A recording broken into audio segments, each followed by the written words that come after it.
A ver, hermano, complete la siguiente oración lo más rápido que pueda. Tengo la certeza que Dios escucha mis oraciones porque... ¿Ok? Piénselo usted en su cabeza. ¿Ah? Porque es omnipresente, muy bien. Porque Él es fiel. Hay muchas razones en realidad por las cuales Dios escucha nuestras oraciones, pero no podemos dejar de lado el tener siempre presente que Él nos escucha no por nosotros, sino por Cristo. Es por Cristo Jesús que nosotros somos escuchados. Y es que, amado hermano, como bien lo decía el hermano Gerson durante el tiempo de la alabanza, Hebreo nos anima a entrar ante el trono de la gracia. Y hoy vamos a estar viendo que ese es el mayor privilegio que puede tener cualquier creyente. El acceso a la misma presencia de Dios. Pero este acceso es a través de nuestro Señor Jesucristo. Ok, hoy vamos a ver eso a través de esta historia. Para poner un poco las cosas en contexto, recordemos que ya vimos que la tierra ya se dividió, ya se repartió entre las tribus. Ya cada uno tiene su lugar. Vimos cómo el capítulo anterior terminó indicando que todas las buenas promesas que Dios había hecho se habían cumplido, porque recordemos que Josué, predominantemente sobre todas las cosas, es un libro que testifica la fidelidad de Dios. Y las dos tribus y media, la tribu de Rubén, de Gad y la media tribu de Manasés, ahora se preparan para regresar a sus tierras que ellos ya habían recibido.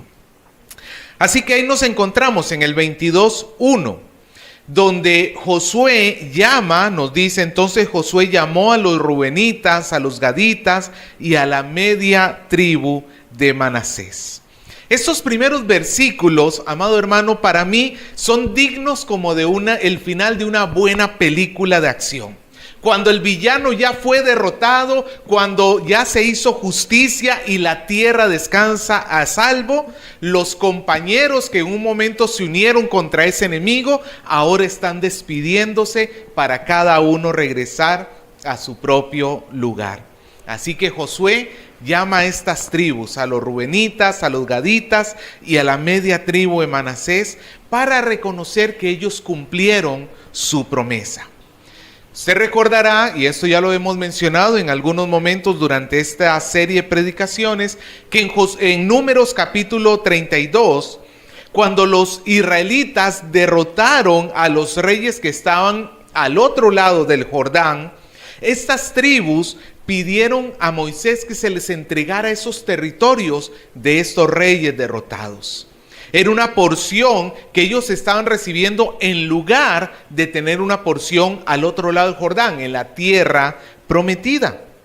Al inicio Moisés estuvo renuente, no quiso hacerlo porque vio que esto podía provocar desánimo en el pueblo. Claro, si tenían que entrar a luchar y ya ellos recibían su tierra, pues iban a decir, ¿sabes qué, Moisés? ¿Ya para qué vamos? Ya tenemos lo nuestro, ¿ya para qué ir a pelear? Pero no, ellos se comprometieron delante del Señor a que cuando sus hermanos cruzaran el Jordán, ellos cruzarían el Jordán. Y en la promesa está en Números 32:18, cuando ellos dicen que no van a regresar a su tierra hasta que los hijos de Israel, cada uno posea su propia heredad. Ellos se habían comprometido. Años después, al inicio de este libro de Josué, Josué los convoca, lo vimos en el capítulo 1, versículo 12, donde los llama para que se unan al ejército de Israel para poder ir a tomar la tierra prometida. Y estas dos tribus y media oyeron el llamado y fueron tras Josué, cruzaron el Jordán. Ellos pelearon con sus enemigos, ellos ganaron las batallas juntamente con sus hermanos y ellos ahora, después de haber terminado todo, lo que toca es regresar a sus tierras. Así que Josué termina con una exhortación. Mira el versículo 5 del capítulo 22. Josué termina exhortándoles diciéndole: Solamente que con diligencia cuidéis de cumplir el mandamiento y la ley que Moisés, siervo de Jehová, os ordenó, que améis a Jehová vuestro Dios y andéis en todos sus caminos, que guardéis sus mandamientos y le sigáis a él y le sirváis de todo vuestro corazón y de toda vuestra alma. ¿Sabe, amado hermano? Lo maravilloso de esto es que Josué no estaba haciendo otra cosa, sino recomendándoles a estas tribus hacer lo que él también se había puesto por reto hacer. O mejor dicho, lo que Dios lo había retado a hacer. Para Josué, a lo largo de toda su vida, fue importante tener en cuenta la palabra de Dios. Desde que el Señor le dijo allá en los primeros capítulos de este libro, cuando le dijo, nunca se aparte tu boca este libro de la ley, sino que de día y de noche meditarás en él, para que hagas conforme en todo lo que en él está escrito, y entonces harás prosperar todo tu camino y todo te saldrá bien. Josué, a diferencia de otros líderes militares, no se nos muestra ningún fallo en su carácter, por lo menos no está registrado. Josué está tenido como uno de los hombres más fieles a Dios que encontramos en el Antiguo Testamento. ¿Por qué? Porque para él fue importante todos los días estar pensando en la palabra de Dios, estar meditando en la palabra de Dios, en servirle al Señor de todo corazón. Y ahora que él lo había vivido, ahora él pedía lo mismo de los demás. Qué bueno, amado hermanos, es que los demás puedan ver en nosotros el ejemplo cuando le decimos obedece a Dios. Papá, mamá, especialmente te hablo. Cuando tú le dices a tu hijo obedece a Dios, que tu hijo pueda ver que tú le estás obedeciendo. Que tu hijo pueda ver que tú estás haciendo aquello de lo cual también le estás pidiendo que él haga. Josué les pide que amen a Dios y los bendice. Versículo 8. Volved a vuestras tiendas con grandes riquezas, con mucho ganado, con plata, con oro, con bronce y muchos vestidos. Compartid con vuestros hermanos el botín de vuestros enemigos. Así que ahí está, están bendecidos. La guerra terminó, ya el trabajo que se habían comprometido, su promesa la habían cumplido, y estas tribus se despiden y regresan a su casa. Hasta aquí cualquier película, cualquier cuento hubiera terminado con él y vivieron felices para siempre. Pero ahí no termina la historia. Nos cuenta la historia en el versículo 10 que mientras las tribus iban de regreso hacia su tierra a cruzar el Jordán, dice, y llegando a los límites del Jordán que están al otro lado, que están en la tierra de Canaán, o sea, antes de cruzar, los hijos de Rubén, los hijos de Gad y la media tribu de Manasés, ¿qué hicieron allí? Edificaron un altar de grande apariencia. Edificaron un altar de grande apariencia. Y quizás usted diría, pero ¿y eso qué tiene que ver? Para nosotros quizás no sea algo muy llamativo. Qué bueno, hicieron un altar, ¿por qué lo habrán hecho? Pero tenemos que entender qué implicaba esto para ellos en aquel tiempo. En Deuteronomio capítulo 4, el Señor había dado unas palabras de advertencia muy serias al pueblo de Israel. Que solamente en el altar que estaba dentro del tabernáculo, recordemos que el altar, el primer altar donde cuando entraba el sacerdote se encontraba el altar de bronce, el altar de los sacrificios, ese era el único altar en toda la tierra de Israel y en todo el mundo donde se podían ofrecer sacrificios a Dios. Deuteronomio 4 dice, a partir del versículo 4 en adelante, sino que en el lugar que Jehová vuestro Dios escogiere de entre todas vuestras tribus para poner allí su nombre para su habitación, ese buscaréis y allí iréis.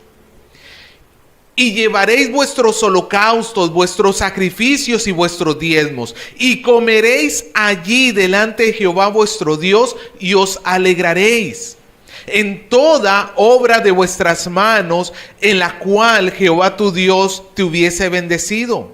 Mas pasaréis el Jordán y habitaréis en la tierra que Jehová vuestro Dios os hace heredar.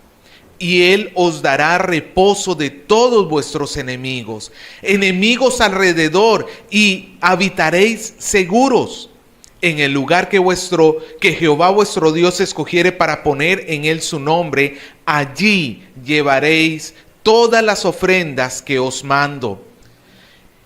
Y os alegraréis delante de Jehová vuestro Dios. Cuídate de no ofrecer tus holocaustos en cualquier lugar que viereis, sino que en el lugar que Jehová escogiere, en una de tus tribus, allí ofrecerás tus holocaustos, y allí harás todo lo que se te mandó. ¿Los judíos, los israelitas, podían ofrecer en cualquier lugar? No. Dios había sido muy específico, solamente podía ser en el altar, en el tabernáculo. Era el único lugar. Llevar o levantar otros altares para sacrificar a Dios era una evidencia de que quien hiciera tal cosa se estaba rebelando contra la misma palabra de Dios. Es más, en el mismo versículo 12 de nuestro pasaje nos dice que cuando los hijos de Israel oyeron que lo que habían hecho las 2 tribus y media que habían levantado un altar, ellos se organizaron para subir a pelear contra Israel, contra las 2 tribus y media. Esto es una situación de crisis nacional. Hace algunos años atrás, un poquito de tiempo atrás, tuvimos unas manifestaciones muy fuertes a finales de año, no sé si se acuerda, con todo el asunto en realidad me puedo mencionar varios momentos en que hemos tenido revueltas a nivel nacional. Y han sido, en muchos sentidos, han asustado, ¿sí o no? Saber cómo peruano contra peruano levanta su mano para matarlo, ver esa situación y saber que se podía llegar incluso hasta una guerra civil. Pudo haber llegado una guerra civil. Pues aquí estamos en la misma situación. Esto está al borde de la crisis, está al borde de iniciar una guerra interna dentro de Israel por un altar construido. Para los judíos, este altar implicaba que estos hombres se estaban rebelando abiertamente contra el Señor. El Señor había dicho, no ofrezcan en ningún lugar, sino solo acá, y ahora hay 2 altares en la tierra de Israel. A lo largo de la historia, amados hermanos, vemos en el Antiguo Testamento que el pueblo de Israel, cuando fue infiel, cuando una parte fue infiel a Dios, el castigo no cayó solamente sobre la parte infiel, sino sobre todo el pueblo. Por ejemplo, lo vimos hace algunas semanas atrás. ¿Se acuerda de Acán? ¿Cuál fue el pecado de Acán? Durante el saqueo a Jericó, él se guardó para él de las cosas que habían sido consagradas a Dios. ¿Cuántos de todos los miles de soldados que pelearon esos días, cuántos fueron infieles? Uno solo. Pero nos narra la historia siguiente que cuando Israel se organizó para ir a pelear contra Ai, ¿qué sucedió? Ai que perdieron. Fueron derrotados porque el Señor no había ido con ellos. Dios, amado hermano, alguno dirá, pero eso es injusto. ¿Por qué Dios va a castigar a todo el pueblo si solamente uno fue rebelde? Es que tienes que entender una cosa, amado hermano. Dios hizo pacto con Israel, con el pueblo entero de Israel. La infidelidad de uno implicaba que todo el pacto estaba siendo violado. Por eso es que en Acán hay un claro ejemplo de que la infidelidad de uno afectaba a todos los demás. Es más, había otro caso que todavía estaba muy presente en la mente de los judíos. En Números capítulo 25 se nos narra uno de los acontecimientos más horrendos en las rebeliones de Israel. Resulta que durante su peregrinar en el desierto, los israelitas pasaron cerca de los moabitas y los hombres israelitas comenzaron a tener relaciones con las mujeres moabitas.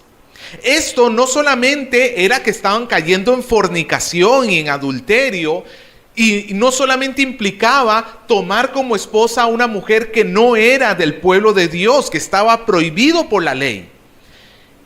Aparte de esos pecados, se unía un pecado terrible, que es que estas personas, estas mujeres, estaban inclinando el pueblo de Dios hacia la idolatría. Ellas eran idólatras y entonces estaban jalando hacia la idolatría a sus esposos, a los hombres de Israel. Tal fue el pecado de Israel que la ira de Dios se encendió en aquel mismo momento y Dios dio su sentencia. Escucha lo que dice Números 25:4. Toma a todos los príncipes del pueblo y ahórcalos delante de Jehová, y el ardor de la ira de Jehová se apartará de Israel. ¿Cuál fue la pena en aquel día? Cuando los israelitas comenzaron a ser seducidos para seguir a Baal-peor, ese nombre lo tenemos en nuestro relato. Cuando los israelitas fueron seducidos para seguir a Baal-peor, amado hermano, la sentencia fue la muerte de los que habían sido infieles. Pero justo cuando se está dando esta sentencia, un hombre israelita delante de la congregación llega jalando de su mano a su flamante mujer, a su moabita nueva, y comienza a tener relaciones en medio de todo el pueblo. En ese preciso momento, Fines, el hijo del sacerdote Eleazar, toma una lanza y atraviesa a aquel hombre por su pecado. Tal era la sinvergüencería de que llegó en ese momento el pecado, que ya a plena luz del día, a la vista de todo el mundo, ya no tenían ni reparo de ocultar su pecado. Nada parecido a lo que sucede el día de hoy, ¿no? Hoy en día vemos cómo la gente hasta hacen marchas de orgullo por su pecado. Hasta se sienten orgullosos de exhibir lo que es vergonzoso. Aquel día el sacerdote Fines atravesó a aquel hombre, pero para ese momento la ira de Dios ya se había desatado sobre el pueblo de Israel, y ese día murieron 24,000 israelitas. 24,000 israelitas. Por eso es que los hijos de Israel están muy preocupados, porque este no es un asunto de allá ellos. Cada uno con su problema, mientras que ellos los hagan lo que les dé la gana, mientras que a mí no me afecte. Es que sí les estaba afectando, porque la infidelidad de ellos iba a traer consecuencia para toda la nación, para toda la nación. Por eso el versículo 12 se resuelve subir a pelear contra ellos. Eso es una desgracia, amado hermano. No solamente porque son hermanos peleándose con hermanos, sino porque imagínate los demás pueblos cananeos cuando escuchen que Israel se está peleando entre ellos. Va a ser una debilidad que ellos van a querer explotar.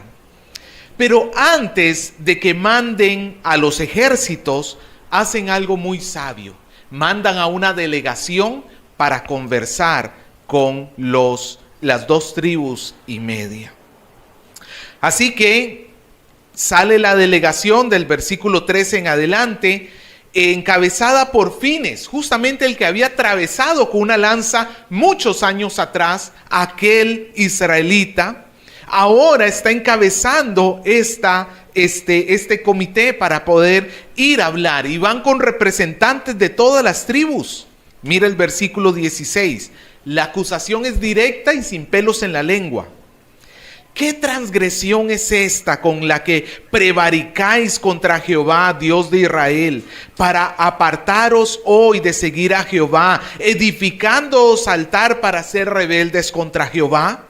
¿No ha sido bastante la maldad de Peor ese día que murieron 24,000 personas? ¿No ha sido bastante la maldad de Peor, de la cual no estamos aún limpios hasta este día, por la cual vino la mortandad a la congregación de Israel, en la congregación de Israel?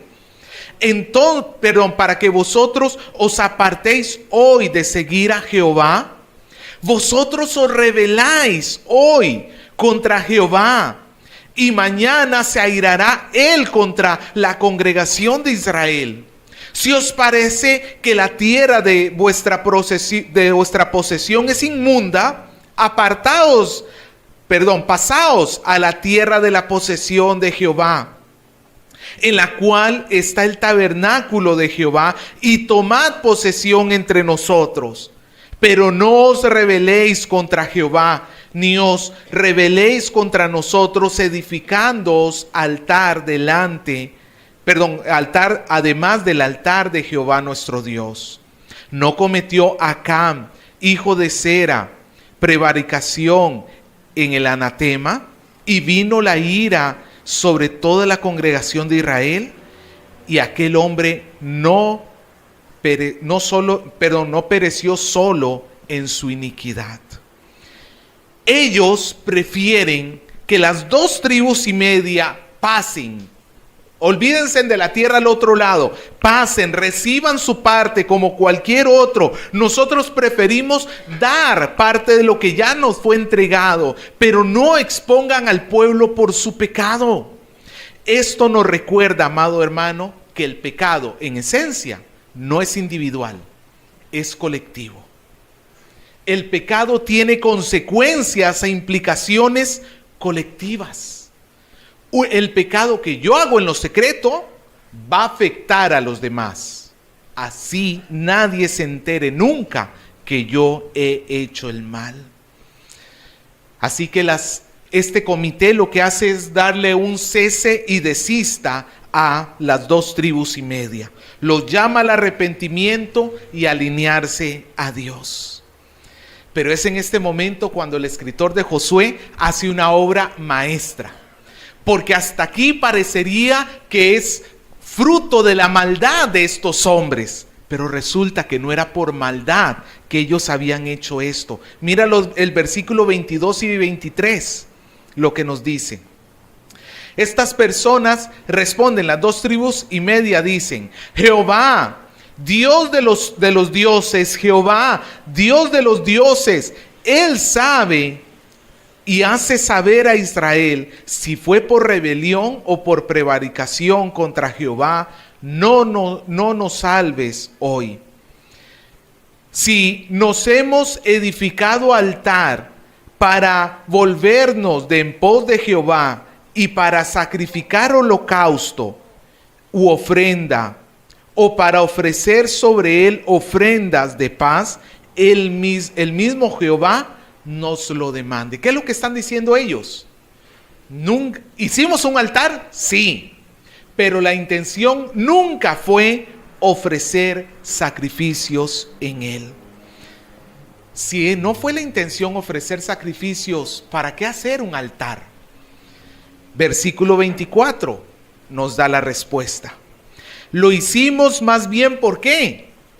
Por temor de que mañana vuestros hijos digan a nuestros hijos: ¿qué tenéis vosotros con Jehová, Dios de Israel? Jehová ha puesto este lindero, el Jordán, entre nosotros y vosotros.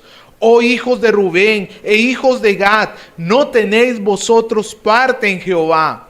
Y así vuestros hijos harían que nuestros hijos dejasen de temer a Jehová. Ellos reconocen que el único lugar de adoración es efectivamente, es el tabernáculo. Pero también reconocen que el río Jordán es una separación entre ellos que no en la presente generación, pero en las próximas generaciones ese río se puede ir haciendo, por decirlo así, cada vez más grande. No en que el río creciera, sino que la separación causara identidades diferentes entre ellos, que ya no se vieran como hermanos. Y entonces lo que iba a suceder es que los que vivían en la tierra prometida les iban a decir a estos hombres: tú no tienes derecho. Tú no tienes derecho al tabernáculo. Tú no tienes derecho de entrar a adorar a Dios, de ofrecer a Dios. Tú no lo tienes ese derecho. Así que este altar no servía para ofrecer sacrificios, sino servía para ser un testigo de que aquellas tribus que lo construyeron, lo hicieron porque tienen derecho a poder entrar al altar del Señor. Este altar que tenemos acá, como dice el versículo 28, nos dice: mirad el símil del altar de Jehová, el cual hicieron nuestros padres, no para holocaustos, sacrificios, sino para que fuese testimonio entre nosotros y vosotros. Este altar no era un punto de división. Este altar era más bien todo lo contrario, era un punto de unión, era el testimonio de que la nación es una sola, de que el río no partía la nación, sino que los de allá y los de acá participaban juntos de la gracia de Dios. La respuesta que dieron estos hombres fue de gran alegría para el comité. Imagínate, de lo que ibas a ir a pelearte, ahora regresas más bien con todo lo contrario. Es una causa de alegría y de gozo. Versículo 31. Jehová está entre nosotros, pues que no habéis intentado esta traición contra Jehová. Ahora habéis librado a los hijos de Israel de la mano de Jehová. Claro, porque si hubiera habido una guerra, hubiera sido una guerra injusta. Hubiera sido un derramamiento de sangre injusto. Pero ellos, al mandar y al hablar, esto un pequeño paréntesis, ¿cuántas guerras, por decirlo así, cuántos problemas en la familia se ahorrarían si habláramos antes de ejecutar castigos? Si habláramos antes de sentenciar como culpable a una persona. Si antes de decir tú mereces tal castigo, primero averiguáramos bien. Israel se salvó de una guerra. Versículo 33, el comité regresó y en el versículo 33 la respuesta fue agradable a todo el pueblo. Bendijeron a Dios los hijos de Israel y no hablaron más de subir contra ellos en guerra para destruir la tierra en la que habitan los hijos de Rubén y los hijos de Gad. Y después nos dice que ¿cuál fue el nombre del altar? En el versículo 34, Ed, que significa en hebreo testigo. Es un testigo, un testimonio de que Dios, de que Israel es el pueblo de Dios en su conjunto. Bien, esa es la historia. Ahora pensemos, ¿qué tenemos que ver nosotros con esta historia? Porque más allá de instrucciones morales, de por ejemplo, pregunta antes de actuar, pues es una instrucción, sí, pero no es el punto principal. Nuevamente, ¿a quién debemos ver cuando pensamos en el Antiguo Testamento? A Cristo. Amado hermano, este altar que celebraba la unidad entre Israel y su Dios, sin importar dónde estuviese el pueblo, tenía acceso al mismo altar de Dios, porque en su gracia habían sido constituidos el pueblo de Dios. Este altar, este testigo, encuentra su plenitud en Jesús. Es en Jesús, amado hermano, donde todos nosotros somos reunidos como el pueblo de Dios. Es en Jesús que nosotros guardamos la unidad, no solamente entre nosotros, sino principalmente para con el Padre. Recuerda las palabras de Él en Juan 14:6. Yo soy el camino, la verdad y la vida. Nadie viene al Padre sino por mí. Si no es a través de aquel altar, no había acceso a Dios. Y si no es a través de Jesús, ninguno de nosotros tiene acceso a Dios. Por eso es que en Romanos Pablo celebra esta unidad que tiene el creyente con su Señor, cuando dice: justificados pues por la fe, tenemos paz para con Dios por medio de nuestro Señor Jesucristo, por quien también tenemos entrada por la fe a esta gracia, en la cual estamos firmes y nos gloriamos en la esperanza de la gloria de Dios. Amado hermano, es Cristo el lugar donde el pueblo de Dios se reúne con su Dios. Pero también es Cristo el lugar donde nosotros estamos unidos unos a otros. Piénselo de la manera más elemental posible. ¿Cuántos de ustedes se conocerían si no fueran cristianos? Yo sé que hay personas que sí. Por ejemplo, obviamente Carlos y Miriam. Bueno, aunque Carlos la conoció a Lisbeth en la iglesia, así que hasta eso. No sé, ¿quién más? Bueno, definitivamente Edwin hubiera conocido a Betty. Es su hijo. ¿Ah? Carlos Alemana, o sea, sí hay relaciones que se hubieran dado definitivamente, pero la relación que tenemos ahora como familia, ¿dónde se ha creado? Es en Cristo. Cristo es el origen de la unidad de todos nosotros. Y al mismo tiempo, cuando nos separamos de Cristo, nos estamos separando los unos de los otros. Inevitablemente nos estamos separando los unos de los otros. Cuando tú comienzas a tener problemas, pleitos con tu hermano, cuando no le quieres perdonar sus faltas, cuando no quieres soportar las flaquezas de tu hermano, amado hermano, tú te estás alejando, estás quebrantando aquel testimonio, estás teniendo en poco la obra que el Señor hizo en la cruz. Al separarte tú de tu hermano, necesariamente te estás separando de tu Señor Jesús y de tu Dios. Porque no se puede vivir en armonía con el Padre si no tenemos comunión unos con otros. ¿No es lo que nos dice Juan en su carta? Si yo digo que amo a Dios, pero aborrezco a mi hermano, ¿qué soy? Soy un mentiroso, me dice. Y la verdad no está en mí.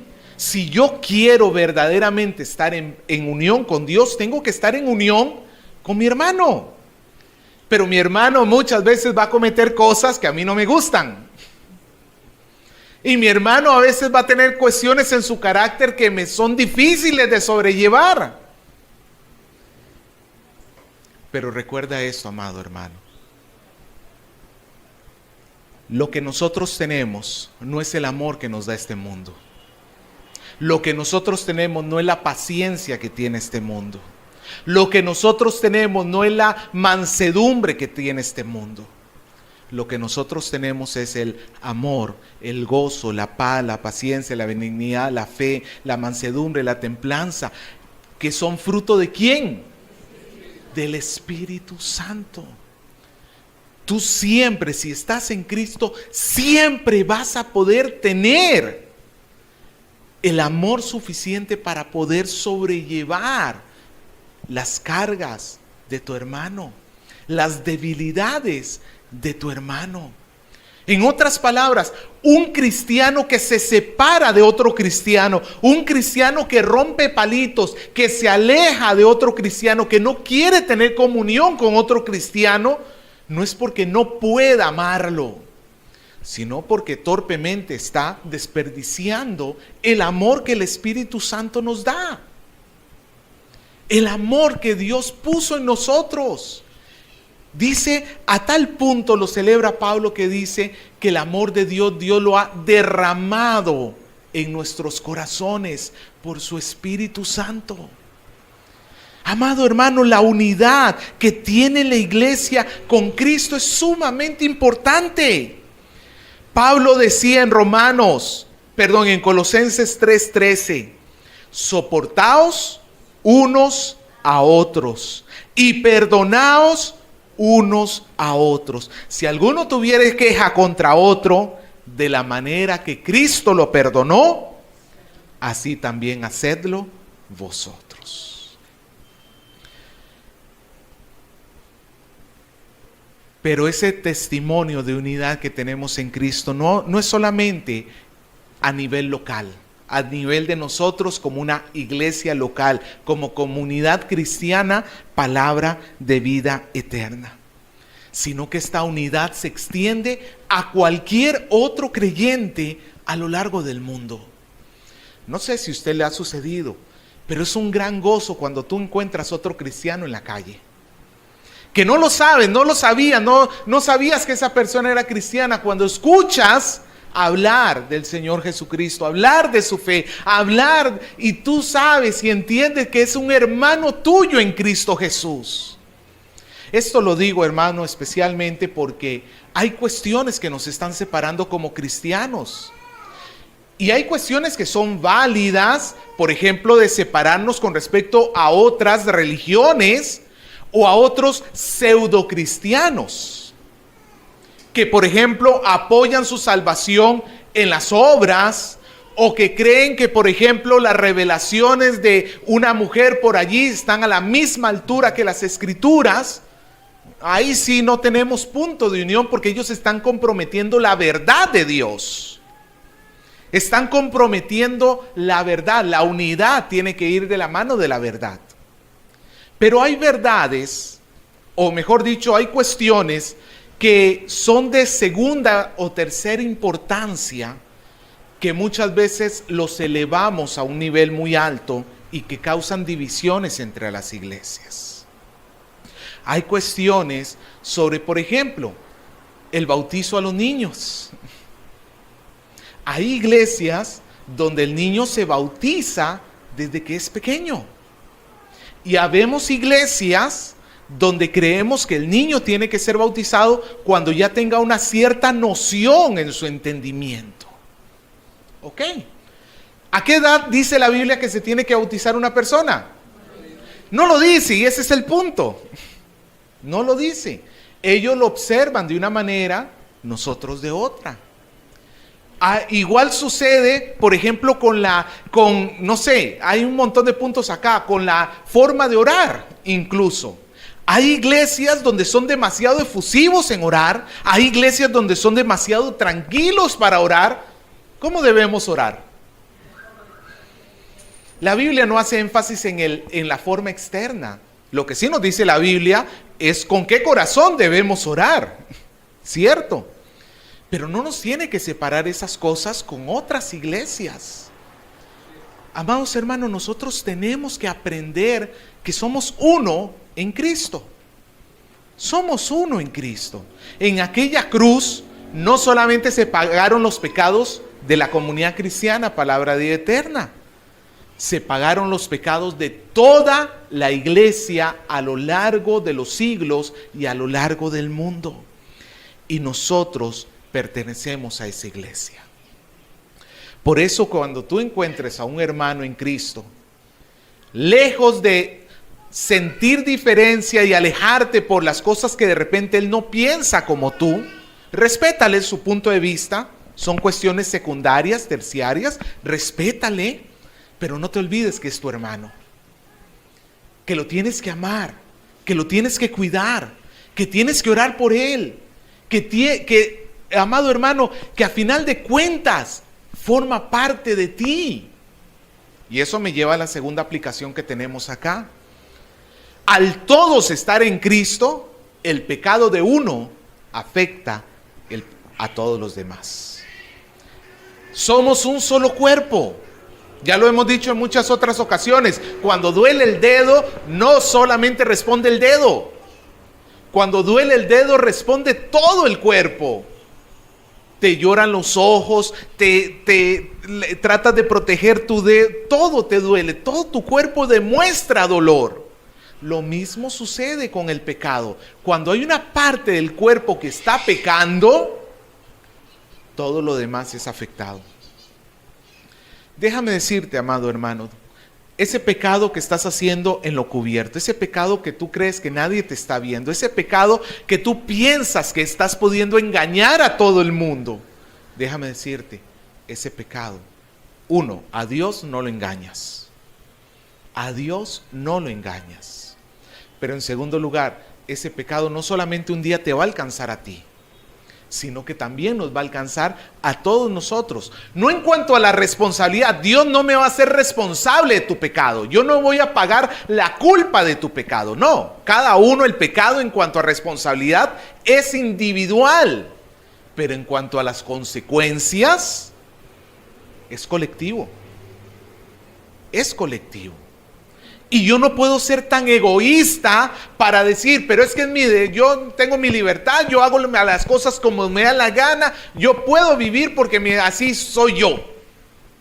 Es que el problema es que no es solamente tú. Si tú fueras el único ser humano sobre el planeta, te creo tu argumento. Pero lo que tú haces, lo que yo hago, nos afectan a todos. A todos. En mayor o menor medida.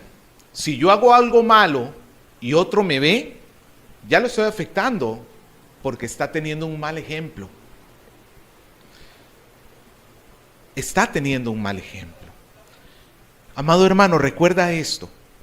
¿Cuál era la preocupación que tenían las 2 tribus y media? Que las siguientes generaciones se olvidaran de que ellos tenían acceso. Este texto también nos enseña una cosa muy clara.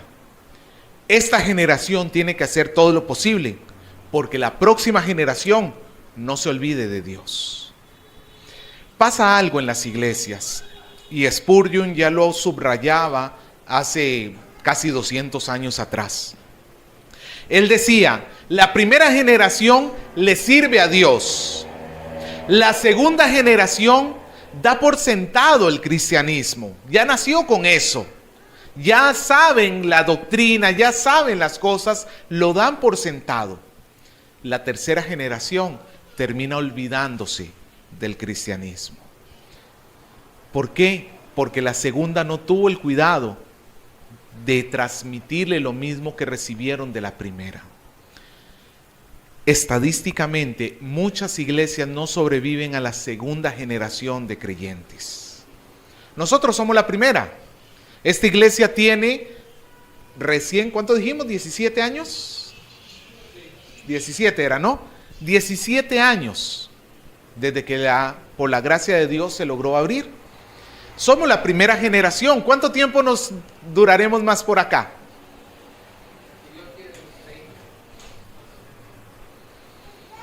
Ya dentro de 40 años, ¿cuántos estaremos vivos? Por lo menos de los que somos adultos. Exactamente, y ahí está el recambio. Está por allá sentado, por acá sentado, por acá, está por ahí, por acá, por acá. Ahí está sentado, por allá habían 2 más. Ahí está sentado el recambio. Pero que lo que ellos aprendan, o sea, no le puedo tirar el paquete y decir, bueno, ustedes un día. No, hoy nosotros nos tenemos que preocupar porque ellos no se aparten. Hoy tenemos que hacer todo lo posible porque dejarles a ellos un testimonio, un testigo de que la unidad con Dios se tiene que sostener sobre todas las cosas. Por eso, amado hermano, no menosprecie a los niños, la enseñanza de los niños. Tú, padre de familia, aunque no me lo creas, tu labor es todavía más importante que la nuestra aquí en la iglesia. Nosotros, ¿cuánto vemos a tu hijo? ¿Y cuánto tiempo? ¿Y cuánto tiempo lo tienes tú? Déjame decirte, lo que tú influencias sobre tu hijo es muchísimo mayor de lo que nosotros vamos a poder hacer. La iglesia del futuro, ¿de quién depende? No solamente de mí como pastor, sí, yo tengo una parte y una parte importante que hacer, pero tú tienes una parte también muy importante que hacer. ¿Quieres una iglesia que se logre celebrar los 117 años? Este año celebramos 17. Yo quisiera, bueno, no voy a estar, definitivamente, a menos de que me cambie el nombre a Matusalén o algo así, no voy a estar. Pero cuán alegre sería que si el Señor no ha regresado, esta iglesia pudiera celebrar sus 117 años. Pero para llegar a eso, la generación actual tiene que estar trabajando muy fuertemente para que la próxima generación conozca al Señor. ¿Podemos hacerlo? ¿Qué nos falta? Tenemos la palabra. Amados hermanos, vivimos en una época riquísima en recursos. Tenemos el conocimiento acumulado de años y siglos de teólogos que ya tenemos libros donde nos ayudan a comprender mejor las Escrituras. Tenemos muchas facilidades el día de hoy. Lo que nos toca es hacerlo. Y a los jóvenes les recuerdo esto. Ustedes son la iglesia del mañana. Lo que ustedes hagan hoy afecta a toda la iglesia, inevitablemente. Así que traten de amar a Dios con todo su corazón. Lo que les pidió Josué a las tribus, amen a Dios con todo su corazón. Al final de cuentas, si tenemos acceso a Dios, no es por la cantidad de obras que podamos hacer, es porque nuestro Señor Jesucristo está con nosotros. Él es el testimonio de que podemos entrar a su presencia.